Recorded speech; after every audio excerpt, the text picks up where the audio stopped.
Assalamualaikum warahmatullahi wabarakatuh. Waalaikumsalam warahmatullahi wabarakatuh. Bagaimana kabarnya anak-anak? Baik, Bu. Ya, kita awali dengan berdoa dulu. Doanya. Bismillahirrahmanirrahim.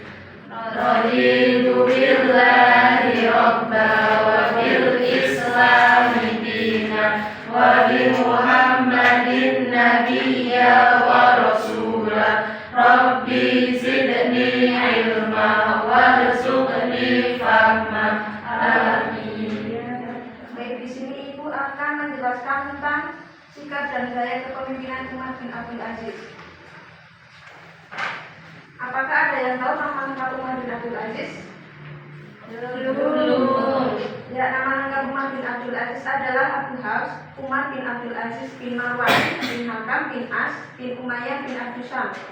Beliau lahir di Madinah tahun 61 Hijriah. Nama ayahnya adalah Abdul Aziz, yaitu seorang gubernur. Ibunya bernama Laila binti Asim bin Umar bin Khattab. Istri beliau adalah Fatimah bin Abdul Malik, putri dari Khalifah kelima Bani Umayyah. Dari hasil pernikahannya, beliau memiliki 14 orang anak. Umar bin Abdul Aziz hanya memerintah selama 2 tahun 5 bulan 4 hari. Pada hari Jumat, 10 hari terakhir bulan Rajab 1100 Hijriah, wafatlah Khalifah Umar bin Abdul Aziz pada usia yang masih 40 tahun. Pendidikan Umar bin Abdul Aziz diperoleh di Madinah. Di sana Umar bin Abdul Aziz banyak mempelajari ilmu agama, khususnya ilmu tafsir dan hadis. Dengan modal ilmu agama, tidak heran Umar bin Abdul Aziz dapat menjadi pemimpin yang amanah dan bertakwa. Pada era pemerintahan Al-Walid bin Abdul Malik, Umar bin Abdul Aziz yang masih berusia 24 tahun dipercaya untuk menjadi gubernur Hijaz. Selama menjadi gubernur, beliau dikenal sebagai gubernur yang adil, bijaksana, mengutamakan dan memperhatikan. Melihat prestasinya sebagai gubernur yang sangat baik, Khalifah Sulaiman bin Abdul Malik mengangkatnya sebagai katib atau sekretaris istana.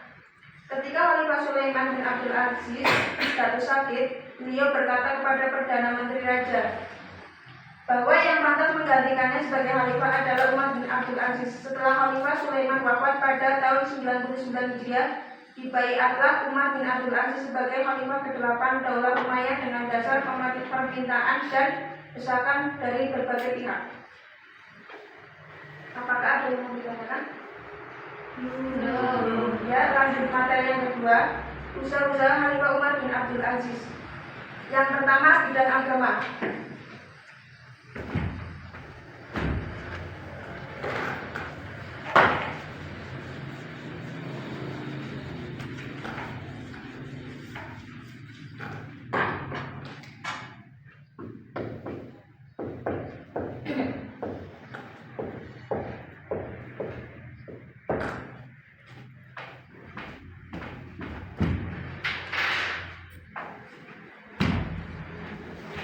Bidang agama ada kaitannya dengan bidang agama. Usaha-usaha yang telah dilakukan oleh Khalifah Umar bin Abdul Aziz adalah sebagai berikut. Ada 4 yang diperoleh. Yang pertama, menghidupkan kembali ajaran Al-Quran dan Sunnah Nabi.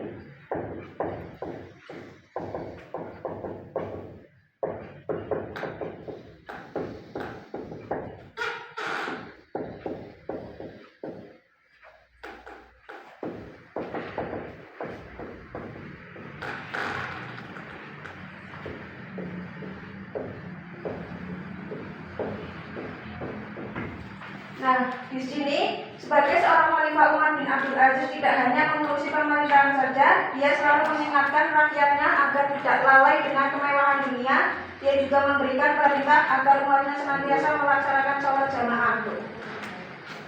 Yang kedua, mengadakan kerjasama dengan ulama-ulama besar.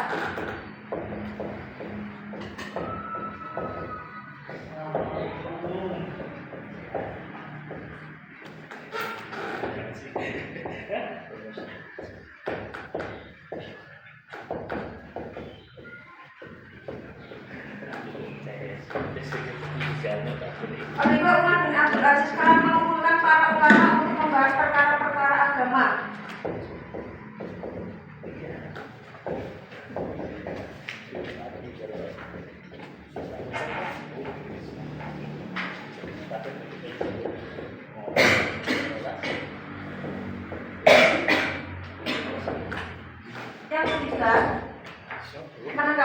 menekuni syariat secara serius.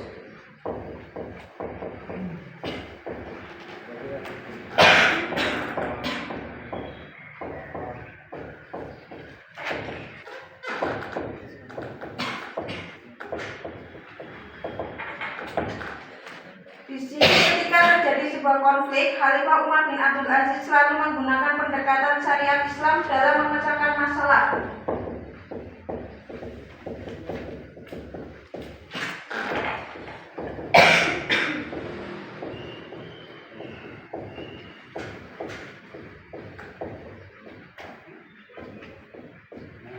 Yang terakhir, membukukan hadis.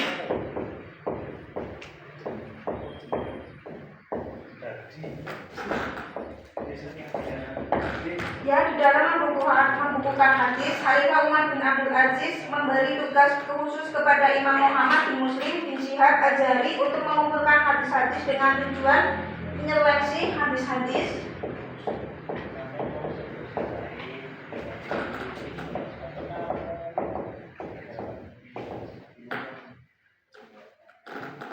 tersebut palsu atau tidak.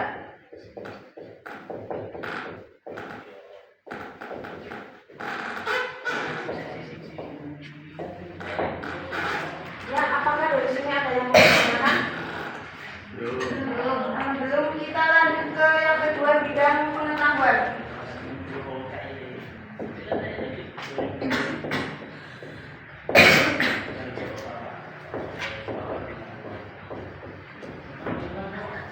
Di dalam bidang pengetahuan ada dua usaha.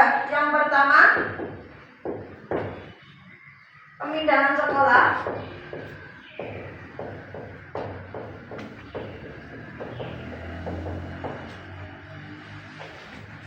Kedokteran di Iskandaria.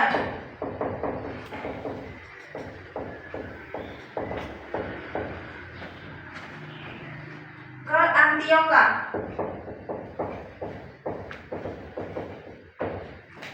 Yang kedua,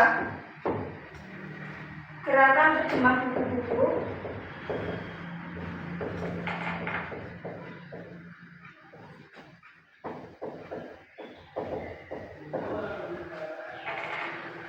Kedokteran dari bahasa Yunani.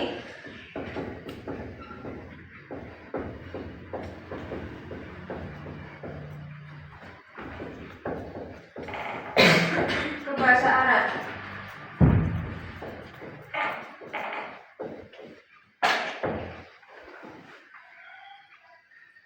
Lanjut yang ketiga, bidang politik.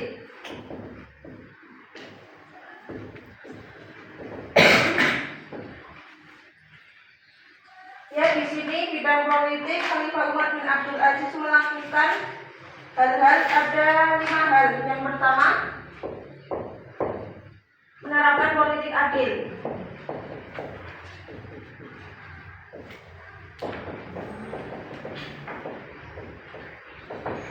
Yang kedua, membentuk tim monitor.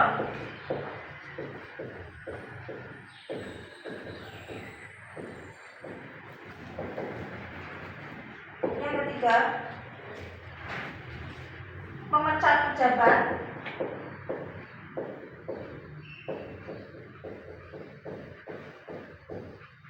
Yang tidak kompeten.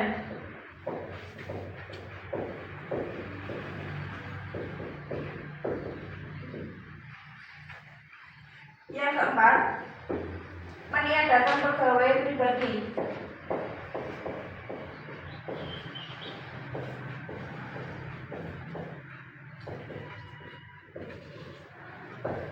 Yang terakhir, menghidupkan toleransi.